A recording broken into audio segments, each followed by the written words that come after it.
Welcome to my channel. हम लोग इडुटेरिया का न्यू बुक जो 2025 फोर्थ एडिशन आया है, बिहार वस्तुनिष्ठ समान अध्ययन, उसको डिस्कस कर रहे थे। तो इसमें टोटल 53 प्रैक्टिस सेट के रूप में ये बुक है, जिसका हम लोग आज सेट नंबर 24 डिस्कस करेंगे। तो सेट 1 से लेके 23 तक डिस्कस हो चुका है, तो आप जाके वीडियो देख सकते हैं। तो जो सेट 24 है वो राष्ट्रीय आर्थिक सर्वेक्षण 2024-25 से रिलेटेड है। ठीक है, तो ये जो नेशनल लेवल का जो इकोनॉमी सर्वे आता है, ये इकोनॉमी सर्वे से रिलेटेड इसमें सारा क्वेश्चन रहेगा सेट 24 में। तो ये भी इम्पॉर्टेंट है अपकमिंग एग्जाम में, राष्ट्रीय हो या फिर बिहार आर्थिक सर्वेक्षण। अगर आप बिहार का एग्जाम देते हैं तो बिहार का आर्थिक सर्वेक्षण इंपॉर्टेंट हो जाता है, और राष्ट्रीय वाला तो इम्पॉर्टेंट है ही, इससे भी क्वेश्चन एग्जामिनेशन में पूछ लिया जाता है। तो चलिए स्टार्ट करते हैं सेट 24 का पहला क्वेश्चन। तो पहला है कि वित्त मंत्री निर्मला सीतारमण द्वारा किस तिथि को आर्थिक सर्वेक्षण 2024-25 संसद में पेश किया गया। ठीक है, तो आपको पता है कि बजट से पहले सर्वे, जो इकोनॉमी सर्वे होता है, वो प्रस्तुत किया जाता है संसद में। तो ये कब प्रस्तुत किया गया आर्थिक सर्वेक्षण जो होता है, तो वो निर्मला सीतारमण के द्वारा प्रस्तुत किया गया था 31 जनवरी 2025 को। ठीक है, तो पहला का आंसर क्या हो जाएगा, 31 जनवरी 2025। नेक्स्ट है आपका वर्ष 2025 में जारी आर्थिक सर्वेक्षण 2024-25 को कितने अध्यायों में विभाजित किया गया है। तो ये कितने चैप्टर में विभाजित है, ये पूछा है। ये आर्थिक सर्वेक्षण जो है 2024-25 का, तो ये 13 अध्यायों में यानी कि 13 चैप्टर में डिवाइडेड है। नेक्स्ट है आपका कि वित्त वर्ष 2025 में भारत की वास्तविक जीडीपी वृद्धि कितना रहने का अनुमान है। यानी कि जो इंडिया का वास्तविक जीडीपी वृद्धि है, वास्तविक यानी कि रियल जीडीपी ग्रोथ है, वो 2025 में कितना रहने का अनुमान है, इकोनॉमी सर्वे में कितना बताया गया है, तो ये 6.4%। तो इम्पॉर्टेंट हो जाता है, ये क्वेश्चन पूछ सकता है। ठीक है, तो 6.4% याद रखिएगा, भारत का वास्तविक जीडीपी वृद्धि दर होने का अनुमान है 2025 में। नेक्स्ट है चौथा नंबर क्वेश्चन कि वर्ष 2024 में मुद्रास्फीति दर 5.4% से घटकर कितना हो गया। मुद्रास्फीति यानी कि इन्फ्लेशन, इंग्लिश में आप इसे इन्फ्लेशन के नाम से जानते होंगे। तो जो आपका इन्फ्लेशन रेट है वो 5.4% से घटकर कितना हो गया था वर्ष 2024 में, तो इसका सही आंसर हो जाएगा 4.9 हो गया था। ठीक है, तो 5.4% से घटकर 4.9% हो गया था, ऐसा इकोनॉमी सर्वे में बताया गया है। नेक्स्ट है आपका कि आर्थिक सर्वेक्षण 2024-25 के अनुसार बीमा प्रीमियम में कितने परसेंट की वृद्धि दर्ज की गई। तो बीमा प्रीमियम में पूछ रहा है कि कितना परसेंट का वृद्धि दर्ज किया गया है इकोनॉमी सर्वे 24-25 के अनुसार। तो इसका सही आंसर हो जाएगा 7.7%। तो ऑप्शन नंबर डी सही हो जाएगा, 7.7% वृद्धि दर्ज किया गया है बीमा प्रीमियम में। ठीक है, नेक्स्ट है आपका इकोनॉमी सर्वे 24-25 में जारी आंकड़ों के अनुसार पेंशन के क्षेत्र में पूछा है कि कितने परसेंट की वृद्धि दर्ज की गई है। तो ये वृद्धि 16% की। ठीक है, तो 16% का जो वृद्धि है वो दर्ज किया गया है पेंशन क्षेत्र में, ऐसा इकोनॉमी सर्वे में बताया गया है। नेक्स्ट है निर्यात क्षेत्र में, उसी तरीके से पूछ लिया है कि निर्यात क्षेत्र में कितनी प्रतिशत की वृद्धि दर्ज की गई है। तो निर्यात क्षेत्र में आपका 6% की वृद्धि दर्ज की गई है, ये ऐसा इकोनॉमी सर्वे में बताया गया। तो निर्यात क्षेत्र में 6% और फिर पेंशन क्षेत्र में 16% और बीमा प्रीमियम में 7.7%। इस तरीके से आठवां क्वेश्चन है कि इकोनॉमी सर्वे 24-25 के जारी आंकड़ों के अनुसार सेवा क्षेत्र में कितने प्रतिशत की वृद्धि दर्ज की गई, यानी कि जो सर्विस सेक्टर होता है उसके बारे में पूछा गया क्वेश्चन। तो ये है 11.6%। तो 11.6% की वृद्धि दर्ज की गई है सेवा क्षेत्र में, ऐसा आर्थिक सर्वेक्षण 2024-25 के जारी आंकड़ों के अनुसार बताया गया। नेक्स्ट है कि सूचना एवं सेवाओं के निर्यात में भारत 2024-25 में विश्व में कौन सा स्थान पे रहा। तो सूचना एवं सेवाओं के निर्यात में भारत का रैंक पूछा है 2024-25 में, वर्ल्ड में कौन सा रैंक है, ये है दूसरा रैंक। ठीक है, तो दूसरा रैंक याद रखिएगा, विश्व में भारत का दूसरा रैंक है सूचना एवं सेवाओं के निर्यात में भारत में। ठीक है, 2024-25 का ये डाटा है। नेक्स्ट है आर्थिक सर्वेक्षण 24-25 के अनुसार भारत का विदेशी मुद्रा भंडार। ठीक है, विदेशी मुद्रा भंडार यानी कि फॉरेक्स रिजर्व जिसे आप इंग्लिश में जानते हैं, तो फॉरेक्स रिजर्व पूछा है कि कितना बिलियन अमेरिकी डॉलर रहा। ठीक है, इकोनॉमी सर्वे के अकॉर्डिंग। तो इसका सही आंसर हो जाएगा 640.3 बिलियन डॉलर। ठीक है, तो 640.3 बिलियन डॉलर रहा इकोनॉमी सर्वे 24-25 के अनुसार भारत का विदेशी मुद्रा भंडार। नेक्स्ट है IMF द्वारा जारी आंकड़ों के अनुसार फाइनेंशियल ईयर 2026 तक मुद्रास्फीति कितना होने का अनुमान है। तो IMF एक संस्था है जो कि मतलब अनुमान लगाई है कि फाइनेंशियल ईयर 2026 तक जो इन्फ्लेशन है वो कितना होने का अनुमान है। तो ये जो अनुमान लगाया है IMF वो लगाया है 4%। ठीक है, 4% अनुमान लगाया है IMF द्वारा। नेक्स्ट है कि वित्त वर्ष 24-25 में कितने किलोमीटर राष्ट्रीय राजमार्ग का निर्माण किया गया, यानी कि कितना किलोमीटर NH का, नेशनल हाईवे का निर्माण किया गया है वित्त वर्ष 2024-25 में। तो इसका सही आंसर है 5,853 किलोमीटर। ठीक है, तो 5,853 किलोमीटर NH का निर्माण किया गया है, नेशनल हाईवे का।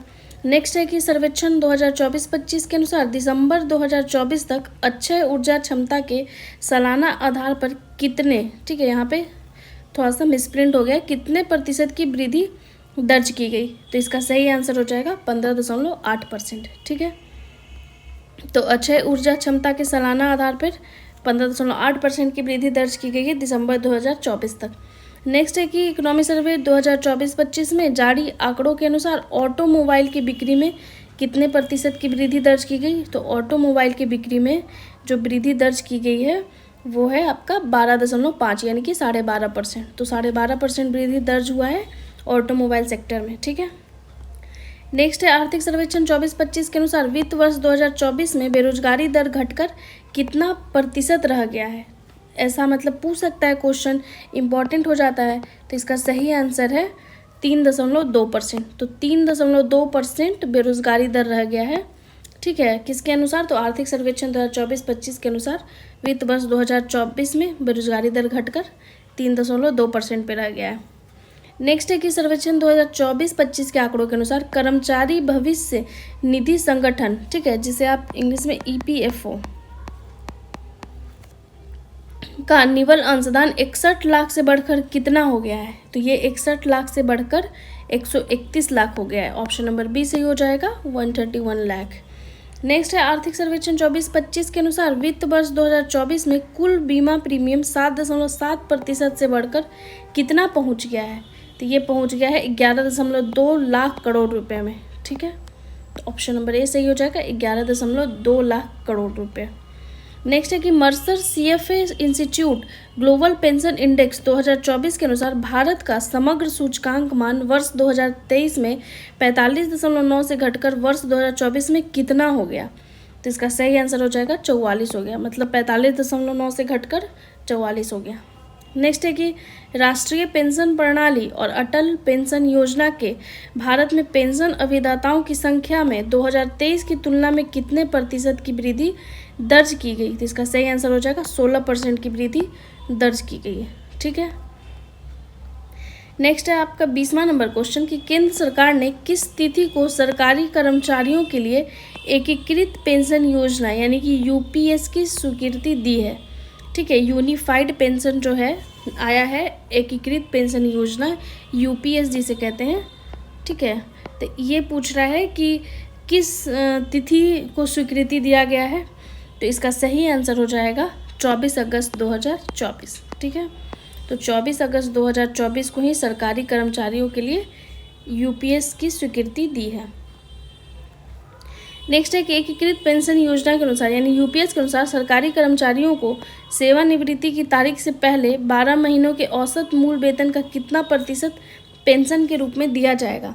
तो इसका सही आंसर हो जाएगा 50%। ठीक है, 50%। तो ऑप्शन नंबर डी सही हो जाएगा, 50%। नेक्स्ट है 22 नंबर क्वेश्चन की एकीकृत पेंशन योजना के अनुसार सरकारी कर्मचारियों को सेवानिवृत्त होने पर प्राप्त होने वाले अंतिम 12 माह के औसत मूल वेतन का 50% दिए जाने की घोषणा की गई। ठीक है, इस योजना का लाभ लेने हेतु कर्मचारी को कम से कम कितने वर्ष सरकारी सेवा करना अनिवार्य है। मतलब इतना साल मिनिमम आपको काम करना पड़ेगा, सरकारी सेवा करना पड़ेगा, तभी आप इसका लाभ उठा सकते हैं। 50% वाले जो स्कीम है, 12 माह के औसत मूल वेतन का 50%। तो इसका सही आंसर हो जाएगा आपका 25 वर्ष। ठीक है, तो ऑप्शन नंबर सी सही हो जाएगा, 25 वर्ष आपको कम से कम सेवा में योगदान देना है सरकारी सेवा में, ठीक है। नेक्स्ट, एकीकृत पेंशन योजना के तहत न्यूनतम कितनी पेंशन की राशि निर्धारित की गई है, मतलब मिनिमम कितना आपको मिलेगा ही मिलेगा। तो इसका सही आंसर हो जाएगा 10,000 रुपये प्रति माह, ठीक है। तो 10,000 मंथली मिनिमम आपको मिलेगा ही मिलेगा, ऐसा यूपीएस के तहत न्यूनतम पेंशन राशि निर्धारित की गई है, ठीक है। नेक्स्ट है कि यूपीएस एकीकृत पेंशन योजना के तहत पेंशन भोगियों को प्राप्त होने वाले न्यूनतम पेंशन 10,000 के लिए कम से कम कितनी साल तक की सेवा अनिवार्य है, मतलब आप कम से कम कितना साल तक नौकरी कीजिएगा, सरकारी सेवा कीजिएगा, तब आपको 10,000 प्रति माह पेंशन मिलेगा, ऐसा यूपीएस में बताया गया।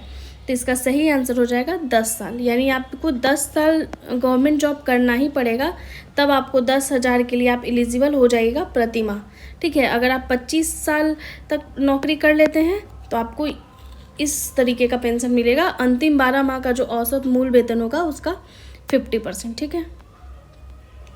नेक्स्ट है कि 2025 में जारी आर्थिक सर्वेक्षण 2024-25 के अनुसार सीमेंट उत्पादन में भारत का स्थान विश्व में क्या है, मतलब सीमेंट के प्रोडक्शन में इंडिया का रैंक पूछ लिया गया है इकोनॉमी सर्वे 2024-25 के अनुसार। तो इसका सही आंसर हो जाएगा दूसरा, ठीक है। भारत मतलब वर्ल्ड लेवल पे सेकेंड रैंक लाता है सीमेंट के प्रोडक्शन में, ठीक है। नेक्स्ट आर्थिक सर्वेक्षण 2024-25 आंकड़ों के अनुसार भारतीय रेलवे यानी कि आईआर इंडियन रेलवे का विश्व में रेल नेटवर्क के मामले में कौन सा स्थान है। तो ऐसा क्वेश्चन पूछ सकता है कि रेल नेटवर्क में जो इंडिया का जो इंडियन रेलवे है, भारतीय रेलवे, उसका कौन सा स्थान है। तो इसका सही आंसर हो जाएगा चौथा, ठीक है, 4th रैंक है। तो इस तरीके से सेट नंबर 24 में टोटल 26 क्वेश्चन ही था। तो इस तरीके से ये सेट ख़त्म होता है। तो नेक्स्ट सेट में हम लोग डिस्कस करेंगे आगे का। तो अगर आपको ये सीरीज़ अच्छा लगता है तो ज़्यादा से ज़्यादा लाइक कीजिए, शेयर कीजिए, सब्सक्राइब कीजिए। Thank you so much.